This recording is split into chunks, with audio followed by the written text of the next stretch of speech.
The 2024 NFL Draft is quickly approaching, and this quarterback group has the chance to shake up the fantasy football landscape.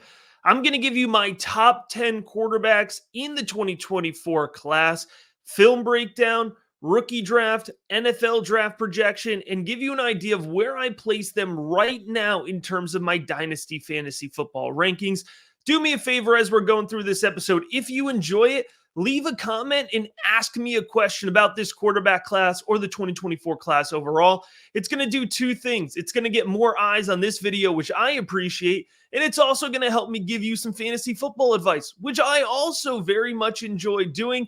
Give the video a like, make sure to subscribe because we have a lot of awesome 2024 draft content coming your way. We're going to start here with quarterback one, Caleb Williams out of USC. Caleb Williams originally started his college career at Oklahoma. He was a highly touted five-star recruit, and he beats out Spencer Rattler for his job in the middle of his true freshman season. And then he goes on to win the Heisman the following season after following Lincoln Riley to USC. So he came in with a highly touted background into his final collegiate season, and it has been a little bit shaky here in 2023, but overall the profile for Caleb Williams is still very high because you're combining great arm talent with excellent mobility, and when you could check both of those boxes for the NFL, you're going to be a top 10 selection. And when you could check both of those boxes for fantasy football purposes, you're going to be the top overall pick. So I think Caleb Williams absolutely will go in the first 4 picks of any Superflex fantasy football rookie draft. And I think he's going to be a top 3 NFL draft selection at the very least. In terms of my dynasty value comparison, and I want to take a moment here before we get too far into this video to point out that this is a value comparison, which means in the rookie big board rankings, one thing that I think is so cool about them is that I have all players combined, 2024 rookies, all the way to Devy players and dynasty players. They're all next to each other, and they're directly comparable here. So if you put Caleb Williams in the dynasty landscape right now, he has the same value for me as Joe Burrow. I think he's a borderline round 1, round 2 startup dynasty pick. So that's what that ranking means. It's not a stylistic comp. But when we do get into Caleb Williams' style, you're going to see somebody with excellent arm talent. And quite frankly, it's game-changing arm talent. He shreds defenses and he makes it look easy. It's why he's a Heisman Trophy winner. He changes velocity very well, hit his receivers at all 3 levels of the field. And he can push that ball 50 yards downfield, but you also see him put really nice touch in the midfield. And accuracy in the midfield is something that's very important to me. At times, you could see him drop that ball into a bucket along the sidelines, leading his wide receiver very well. Now, you're going to hear a lot of Patrick Mahomes comparisons for Caleb Williams, and that's because of the way that he can drop his arm angle and improvise. And that very much is consistent throughout his tape. It's one of the things that makes him so electric and exciting. But for fantasy football purposes, folks, we talk about this all the time. The upside of having athleticism and being able to use your legs cannot be overvalued. And he is a pure athlete. He bursts through open space when he's running. He's got great field vision, and he can accelerate upfield when he's given space. Williams is also smart. He takes time to slide when he needs to. He doesn't take extra unnecessary hits. So when you're looking at Caleb Williams here, you really are looking at a quarterback that has the full package. And although the conversation has certainly gotten closer, he is still the quarterback 1 for me. But let's go ahead and talk about quarterback 2 for me, because Drake Maye out of North Carolina has taken a really nice step forward this season, and it's gotten me very excited about both his NFL and fantasy football potential. So when we look at Drake Maye here, we're looking at a more prototypical NFL size. He's 6'4", 230. He was also a 5-star recruit. It was a really big get for North Carolina when they got Drake Maye. He's going to come in here with a similar both rookie draft and NFL draft projection. I expect Drake Maye to go in the top 3 picks of the NFL draft, and I expect him to go in the top 3 picks of your Superflex rookie draft. These 2 guys, along with Marvin Harrison Jr., who I talked about in the wide receiver video, which is already available on the Rookie Big Board page, those are going to be the first 3 picks in most fantasy football drafts this upcoming season. And for me, Drake Maye, if you put him in the dynasty landscape right now, he's going to be right there with Tua Tua Tagovailoa, somebody who is a borderline quarterback one, quarterback two, and is able to be really consistent for fantasy football purposes. For folks who have been following my work for a while, they know I'm very high on Tua. I have been since his draft process, so it's definitely a complementary dynasty value comparison there. Now, when you look at Drake Maye, the big arm stands out right away, and I think that's what's going to catch a lot of folks' attention. He can certainly push that ball 50 plus yards downfield, and he's going to make it look relatively easy, and he's going to be able to do it pretty consistently. What I think is really important with Drake Maye, and the thing that I really want to talk about, is his mechanical improvement from 2022 to 2023, because it shows a couple things. It shows growth in terms of being coachable and able to learn, and it shows he's got a more consistent mechanical foundation, which is critical when you're talking about translation to quick fantasy football relevance at the quarterback position. So when we're talking about his mechanics, we're talking about feet that are a lot more consistent and a lot quieter in the pocket. He's got a much more stable platform.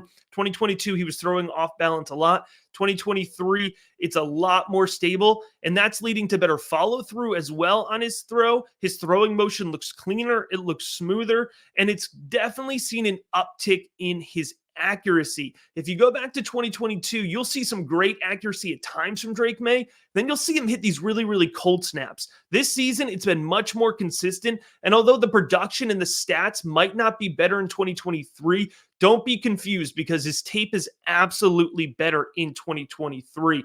Drake Maye is somebody who's really comfortable working within the pocket. Now, he does have mobility and athleticism, but he's going to look to throw the ball first, and that's something I definitely appreciate from him. He feels pressure well, and that's something he's gotten the ability to do behind a suspect offensive line for the Tar Heels. Now, when you talk about his athleticism, he's a physical runner. He's a quick runner. He can beat linebackers to the edge. He's not afraid to drop his shoulder and get the extra yards he needs to, especially in the red zone. So he's really effective. And for fantasy purposes, he's somebody who I think could get between 4 and 7 rushing touchdowns per season. And that makes a huge difference when we're talking about fantasy football upside.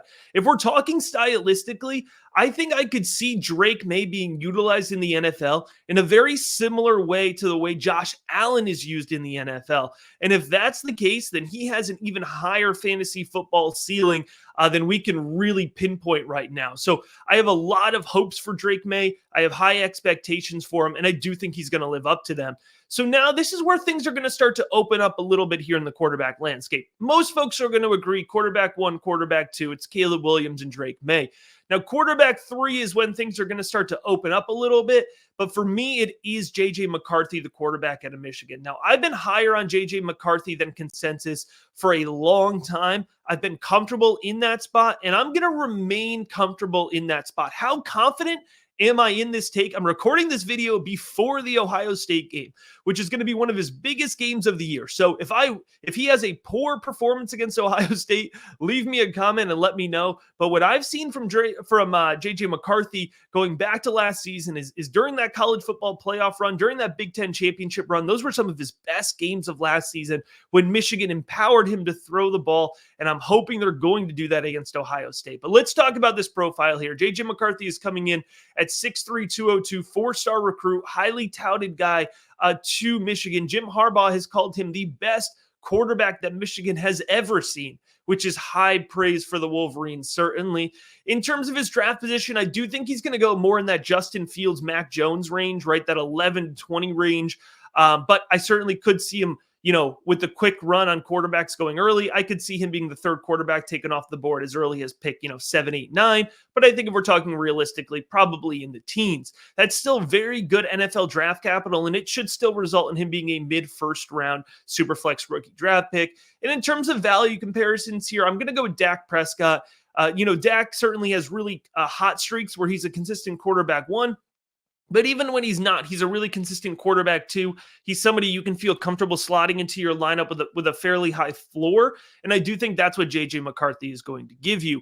When we're talking about his tape profile here, it's important to point out that J.J. McCarthy, he is a little bit controversial, but I like McCarthy. And one of the reasons I like him so much is because I really value a strong mechanical foundation. Now, you just heard me talk about that with Drake Maye. I think J.J. McCarthy could have the best mechanics of any quarterback in the class. He has consistent footwork. It helps him when passing and when navigating within the pocket. He's got a really fluid throwing motion, and I think he's got a really solid release. McCarthy, he keeps his body closed and he follows through well. And I do think that you've seen a big jump in his mechanics from 2022 to 2023 as well. That is something I'll mention a lot because I like when my prospects are coachable, especially a guy like JJ McCarthy, who wasn't even the starter going into last season. So he used that full offseason to really rein things in and tighten them up. I think he leads his receivers around the field with really nice anticipation. He protects the ball. He doesn't put it in a lot of, dicey situations, and he really can pinpoint where his receivers can get the ball and defensive backs can't get the ball. If you look at JJ McCarthy interceptions, they're decision-making interceptions. They're not placement interceptions. You can coach up decision-making. You can't coach up ball placement. And I think that's something that's not being talked about enough when it comes to JJ McCarthy's profile. He's patient when he's working through his progressions. He's willing to get into that second read, into that third read, and he's willing to do it, really consistently here. He feels pressure well. He knows when to move the pocket and when to get outside of the pocket. And when he is outside of the pocket, he's a really effective runner. All right, he's light on his feet. I mentioned he can roll out, he can scramble, but he's also dangerous when running a design run. He's physical. He'll lay out for those extra yards.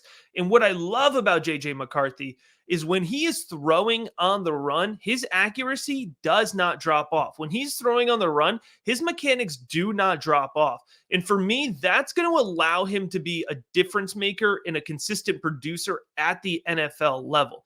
Going into here, quarterback 4, that's going to be Jayden Daniels out of LSU. Now, Jayden Daniels will be the last quarterback here that I have projected at this point in time to be a first-round NFL draft selection. And I do think it's going to come a little bit later than J.J. McCarthy. I think he'll go in the teens, but I don't think the NFL is going to let Jayden Daniels get out of the first round. Now, Jayden Daniels is somebody who, if you've been following my work, I've been high on him all the way back to his true freshman season at Arizona State. So you can imagine that I'm elated with this senior campaign that he's putting together. If we're looking at Jayden Daniels' draft profile here, you're going to see a player that comes in at 6'4", 210, really a highly hyped 4-star recruit. He was the face of that Arizona State program until the turmoil hit with Herm Edwards, the coaching staff turnover. Jayden Daniels transfers, hits the transfer portal. Most people think he's going to go down to the G5. He's going to drop a program. He transfers up. He challenges himself to go to LSU with a new coaching staff and Brian Kelly, a coaching staff that really hasn't run a scheme that fits Jayden Daniels, but he shows up there, he competes, he wins the job. He looks good in 2022, and in 2023, he is a Heisman Trophy front runner. The progression and the growth from Jayden Daniels has been really exciting to see. When you talk about his Superflex projection here, I think if he gets that first-round draft capital, then he's not getting out of the first round of Superflex leagues. I think at the very minimum, he's going to be a late first-round rookie draft selection. And for a value comparison here, I'm going to go Russell Wilson. I think his legs and his mobility are going to give him some really nice upside, but I do also believe he's going to be a really consistent quarterback too for you. And he's going to have the ability, like Russell Wilson, to have some seasons where he's a top 8 fantasy football quarterback. So when we're talking about Jayden Daniels' game, what makes it so exciting for me? For me, it has to start with his legs. He's an explosive runner. He beats defenses in a variety of ways on the ground. He's slippery in evading pressure. He has great bursts through the midfield. And folks, I want to be clear on this. He can burn SEC defensive backs running in a straight line. So he is fast. He's quick, and he's fast, and he can accelerate. Those are 3 different ways to beat defenses on the ground, and he has the ability to do all 3. That's super rare from any prospect, let alone a quarterback prospect. But I want to be clear here. I'm not talking about somebody who only can run the ball, and he has proven this season that he can stay in the pocket and he can make excellent throws, all right?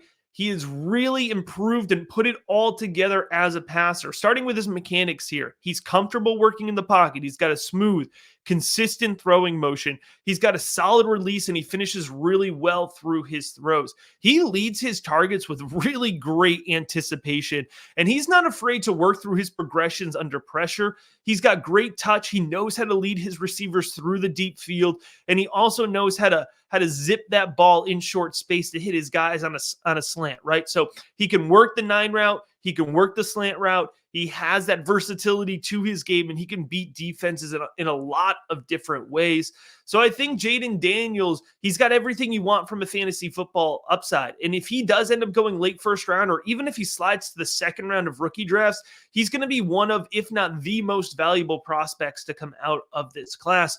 Moving on to number 5 here, we're going to hit a teardrop. All right, so the first 4 guys I mentioned, I think they can all be quarterback 1 or quarterback 2s in your fantasy football lineups, right? So when I say quarterback 1, that's a top 12 fantasy football quarterback. Quarterback 2, that's 13 through 24. As we get into this next group of guys, they're definitely still going to have fantasy relevance, but they might not be guys that have fantasy relevance right away, but that shouldn't scare you off. As we head into week 12 of the NFL season, 10 quarterbacks who are starting this week were drafted a day 3 or later. All right. A lot of guys, I believe it's 4 or 5 quarterbacks were drafted in the second or third round of the NFL draft that are starting. So only half of the guys that are starting in the NFL this week were first round selections at the quarterback position. So although I'm projecting a fantasy football drop off here, I don't want you to confuse that with a lack of relevance. So let's go ahead and start here with Oregon quarterback Bo Nix. Now, Bo Nix is somebody who I've definitely liked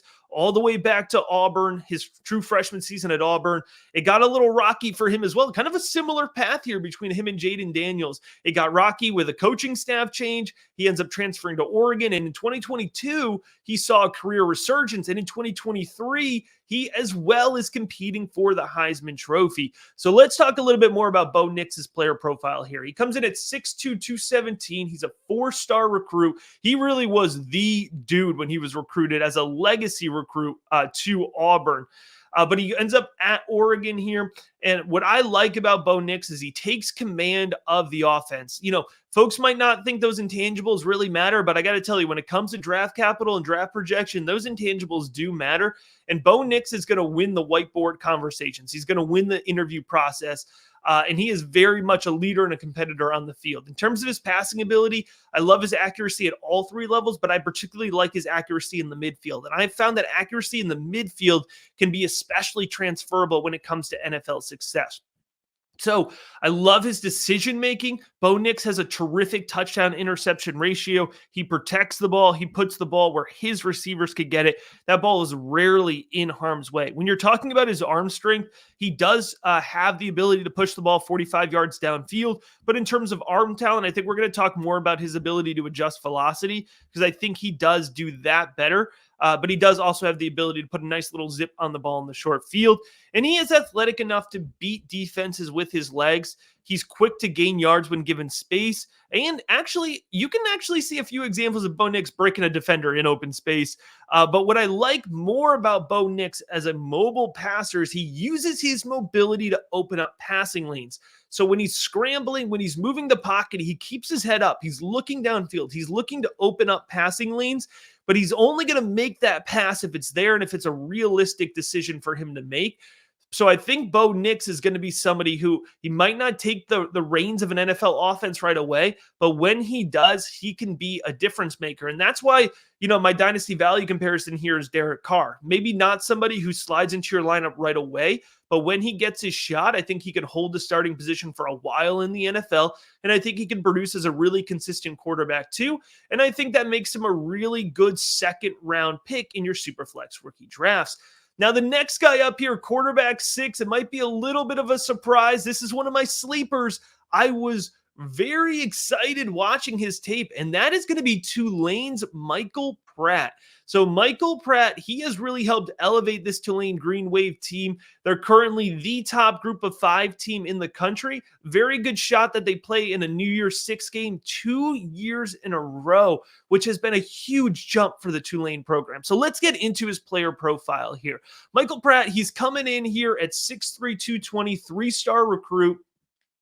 I love when it comes to Michael Pratt, I love his footwork. He's clean. He throws from a smooth platform, a really smooth throwing motion. He's got a quick release, and it's reliable. He's got a reliable mechanical foundation. All right. He's doing it each and every snap, which I think is really important when you're talking about a prospect who might not get drafted at the top because of his pure traits, right? You want to see consistency, and that is something we see from Michael Pratt.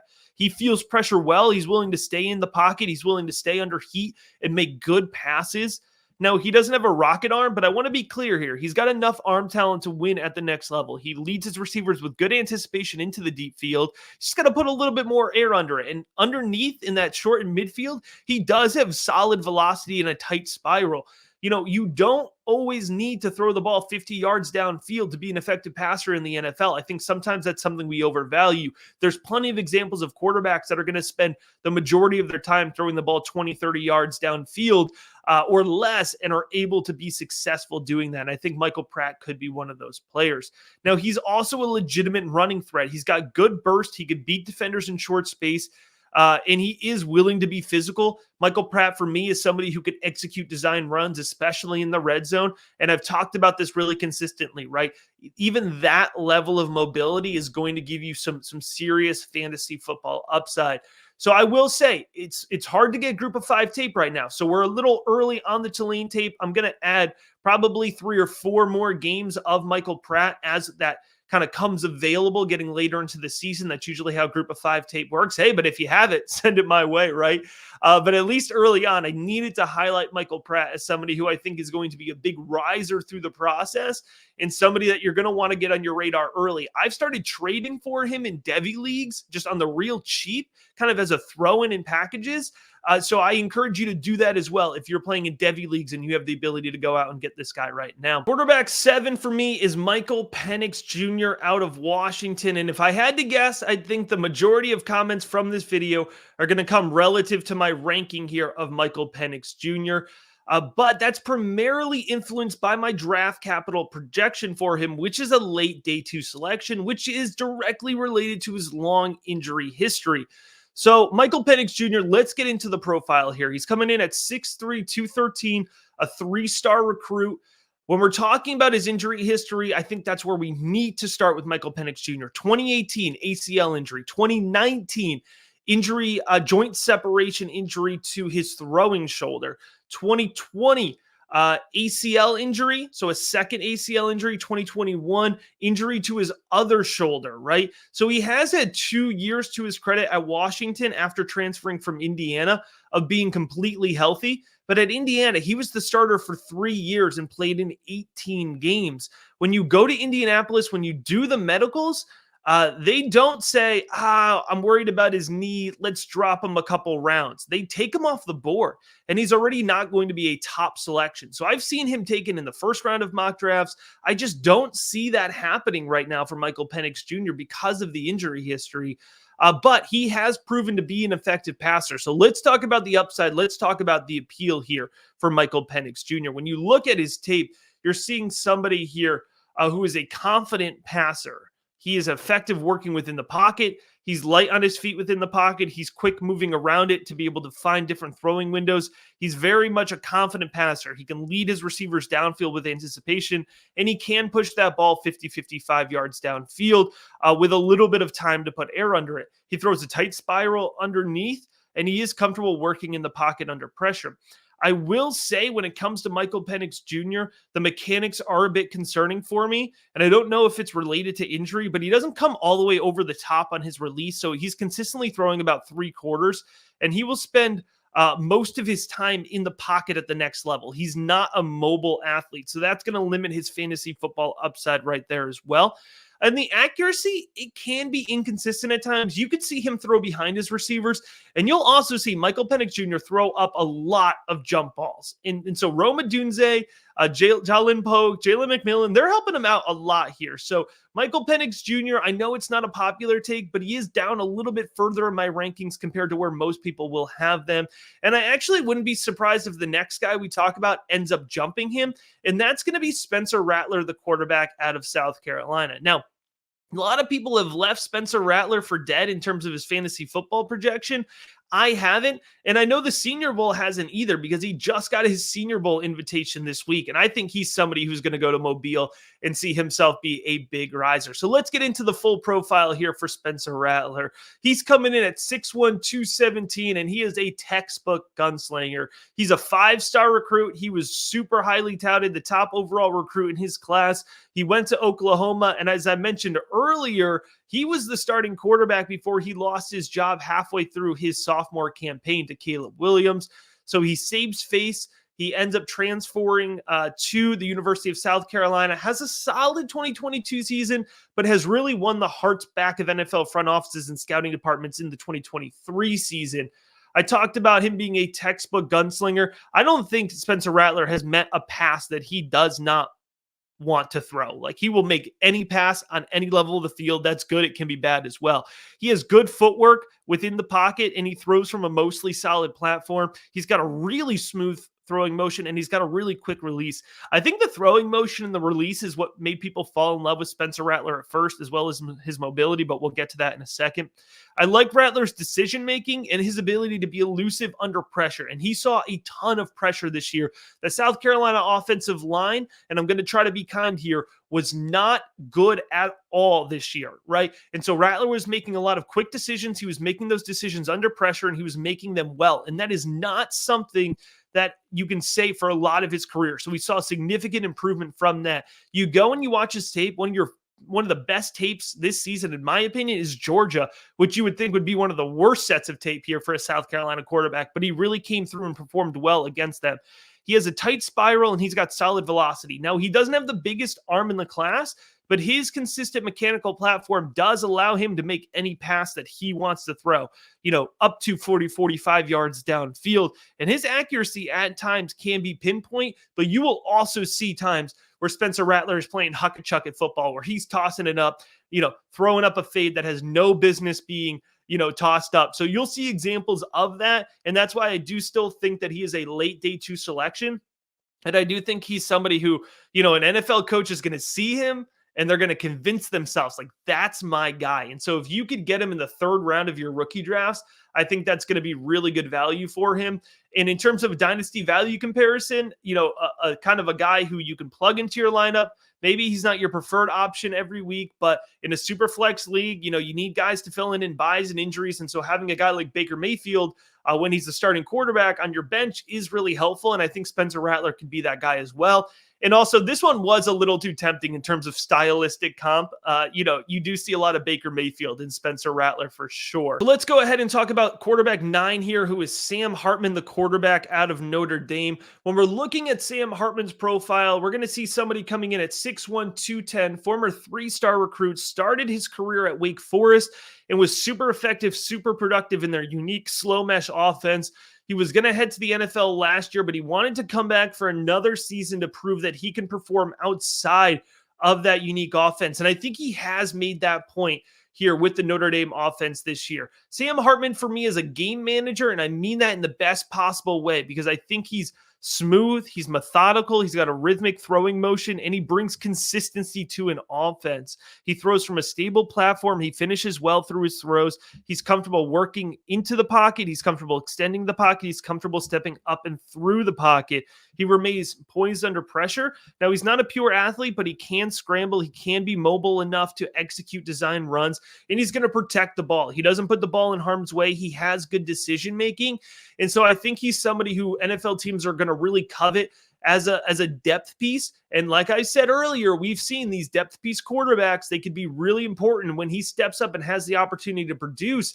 I think he could really be an effective player in that situation. So I think he is somebody who's going to go later in your fantasy football rookie drafts, but I do think he's a player worth stashing if you have the depth in your league to be able to do that. So the last quarterback that I want to talk about in depth is going to be quarterback 10 for me, Miami's Tyler Van Dyke. So let's get into TVD's profile. He's 6'4", 230, 3-star recruit out of the great state of Connecticut.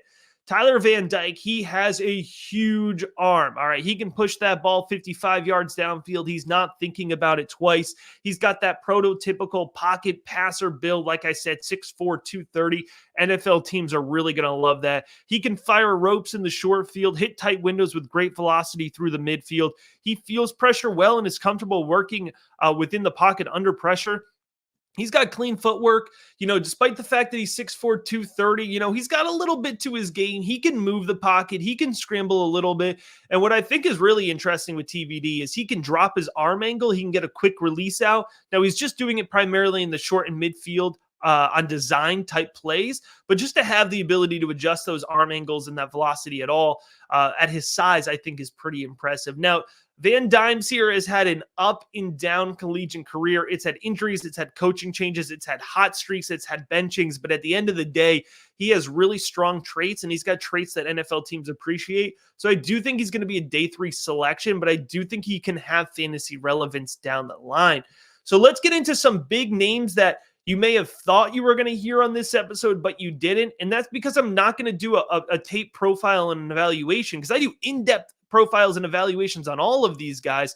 Well, I'm not going to take time to do that if they're not going to declare in this draft class. So some of the players here who I don't think are going to declare in the draft class, but are going to be very much fantasy football relevant over the next couple of years. We're going to start with quarterback Shedeur Sanders out of Colorado. You're looking at Shedeur Sanders here. I mean, you're looking at somebody who could be a first-round draft pick this year. He's going to go back, and I think he's going to have a shot to be the quarterback 1, if not a top 3 quarterback there in the 2025 class. It's important when talking about some of these guys that are going back, they're not necessarily facing a ton of stiff competition against the current 2025 quarterback landscape. You know, the top guys like Drew Allar have disappointed. Connor Wegman suffered injury. So there's not a clear quarterback 1 other than some of the guys that we're going to talk about here on this list. Carson Beck out of Georgia. I think if Carson Beck went out and declared this year, he would be a top 50 selection. Everything we're hearing, all indications is that Carson Beck is going to go back for another year. And quite frankly, I mean, he waited 2 years to lead a national championship offense. He could be getting another national championship this year. Why not go back, win another national championship, and then be a first-round NFL draft selection next year, right? Quinn Ewers, really disappointing year for Quinn Ewers at Texas. There's no two ways around this. We talked about him with the potential to be right up there in that Drake Maye, Caleb Williams conversation. The tools are there. The consistency has not been there. His Alabama tape, it's one of the best sets of tape for any quarterback in the country this year. But even before that injury that led him to miss, I believe it was 3 games, even before that injury, I had a feeling that he would go back. Once that injury happened, I think that really solidified that he's going to head back for another final season at Texas to try to improve that draft stock. I think if he declared this year, he might not even be a day 2 selection. Cam Ward out of Washington State, he's somebody that I've tried to hype up at different points throughout the process because I do think he deserves more credit than he's getting. But I think Cam Ward is going to use his last year of eligibility there and do one more season at Washington State. Jackson Dart out of Mississippi. I believe Jackson Dart has already confirmed that he's returning. He is somebody who I do think will be in that day 2 conversation in 2025. And then Jalen Milroe is a name I know some folks are going to get excited about because of his dual threat upside. You know, I don't think that he has a ton of fantasy football relevance. And I do think that he is somebody who is going to return to school. Now, the question will be whether he can win that Alabama quarterback job again if they bring in somebody else. But that's a different video and a different conversation here. And then I want to talk about here, finish up with a run of other notable names. And I'll just put in one more plug here. It's in the episode description, the link to join us at patreon.com/rookiebigboard, because these rookie rankings, they're going to change over time. They're very much fluid throughout the process. So if you want to stay up to date, if you want to stay ahead of your league mates on all these rankings, and then see the full draft evaluations, I'm reading off of full draft evaluations that I have for all of these players. You can head on over to patreon.com/rookiebigboard, where you're going to see these names progress through the draft process here. So other notable names to watch: Joe Milton out of Tennessee, huge arm. It never came together at Michigan. And quite frankly, it didn't come together at Tennessee either. You could tell that coaching staff doesn't really trust him, but at the end of the day, he's a big frame with a big arm, and he has mobility for his size as well. So I'd be surprised if he wasn't drafted late day 3. KJ Jefferson, it's just never really clicked for KJ Jefferson in terms of NFL draft projection. The mechanics are inconsistent. The arm strength isn't there, and he definitely didn't have the final collegiate campaign that we were hoping that he would have. Kyle McCord out of Ohio State. I don't know what happens with Kyle McCord. He's probably a late day 3 selection or undrafted free agent, you know, even if he's able to put it all together for Ohio State down the line. Jayden Daniels, he's a really exciting athletic quarterback. He's suffered injuries throughout his college career, so probably in the UDFA territory, but I do think that he could be, you know, fantasy relevant as a stash in deeper leagues. DJ Uiagalelei out of Oregon State. I actually think DJU is somebody that we're going to be talking about a lot more throughout the process. I'm really excited to see if he ends up with a Senior Bowl invitation. If so, I think he's somebody who very much could find himself in the top 10 of my quarterback rankings. I think he could go as high as, you know, round 5 of the NFL draft, so he could sneak into early day 3 draft capital. But it's just going to be a conversation over time to see where he lands in the eyes of NFL front offices. I haven't gotten a great read on that at this point in time. Jordan Travis, unfortunately, here, even heading into this season, although Jordan Travis is a fantastic college quarterback, I never really saw the translation for fantasy purposes. And of course, with this significant late season knee injury for Jordan Travis, I don't think there's fantasy relevance, unfortunately, but he is still a name that I think we'll hear down the line. Dylan Gabriel at Oklahoma, I think he's kind of sneaky. He's got a big arm. He performs well in the pocket. So I think he's somebody who NFL teams could like as a late day 3 selection. Grayson McCall, he's somebody who could very much rise up through this process as well. If we were talking about Grayson McCall a year earlier than this, we were talking about him as a potential day 2 guy. I don't think his stock has risen from that point. So I think if he gets drafted, it'll be in day 3 territory, but he does have those, that inside path to be a riser if things start clicking for him. Will Rogers at Mississippi State, he fell into a really tough situation his last year. He got pulled out of the air raid offense where he really excelled. We've seen air raid quarterbacks be able to hang around the NFL for a little bit. So, we could be looking at Will Rogers as a late round selection. He is somebody that I've really enjoyed watching from the collegiate standpoint over the last couple of years. Hudson Card, it's not the sexiest name, but Hudson Card, he's a game manager. He was a game manager, previous to this season, but he goes into Louisville and now he's leading a good offense. And again, he's not the sexiest name. He wouldn't be a high draft pick, but sometimes these guys, they get drafted in the 6th, 7th round. They find fantasy football relevancy. Then the last name that I'll throw out here is Cameron Rising. He didn't end up actually playing for Utah this year, so he could come back for another season with the Utes. But I also think he could just decide that his collegiate time is done and that he's going to give the NFL a shot. Probably a UDFA if he does go at this point in time, but it is a name I think we could hear. So there you have it, 10 full breakdowns with another half dozen guys who I think are returning and are going to be really good prospects in 2025, along with about a dozen other names to watch. Folks, we are going deep here at the Rookie Big Board, making sure that you have the ability to stay ahead of your league mates. So you make sure you subscribe to this video, give it a like, comment if you have not already. And if you want to join the Rookie Big Board Discord, get full access to the rankings, the link is in the episode description. Join us over at patreon.com/rookieBigBoard. Hey, you watched the whole video. I really appreciate it.